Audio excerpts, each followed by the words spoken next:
ఇప్పుడు ఒక ఫిల్మ్ చేయాలంటే షురు అయ్యేటప్పుడు చాలా అంటే చాలా భయం వేస్తుందండి. ఓకే, ఒక కొత్త రోల్, ఒక డిఫరెంట్ ఫిల్మ్ చేయొచ్చా, మనము చేయాలా, ఇది ఇప్పుడు అగ్రీ అయితే ఇంకొక 1-2 yearsలో రిలీజ్ అవుతుంది. సో అప్పుడు ఎలా ఉంటుంది, ఆడియన్స్ పర్సెప్షన్ ఎలా ఉంటుంది, అవి ఇవి అని చాలా ఉంటాయండి.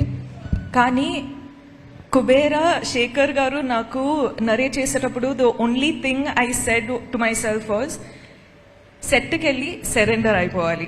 ఇంకా నేనేం కాదు, శేఖర్ సరే అన్నీ చూసుకుంటారు. అంటే నాకేం తెలియదండి. నేను సెట్లో ఉన్నప్పుడు ఆనెస్ట్లీ సమీరా అనే క్యారెక్టర్ మీరు చూస్తుంటే అర్థమైపోయేది. అంటే ఈ అమ్మాయికి ఏం తెలియకుండా ఒక్కొక్క సిచ్యువేషన్లో వెళ్ళిపోతుంది, you know. And that was only possible because utmost surrender అయిపోయానండి. There was nothing like okay నా క్యారెక్టర్ ఇలా చేయాలి అలా చేయాలి అని హోంవర్క్ ఏం చేయలేదు.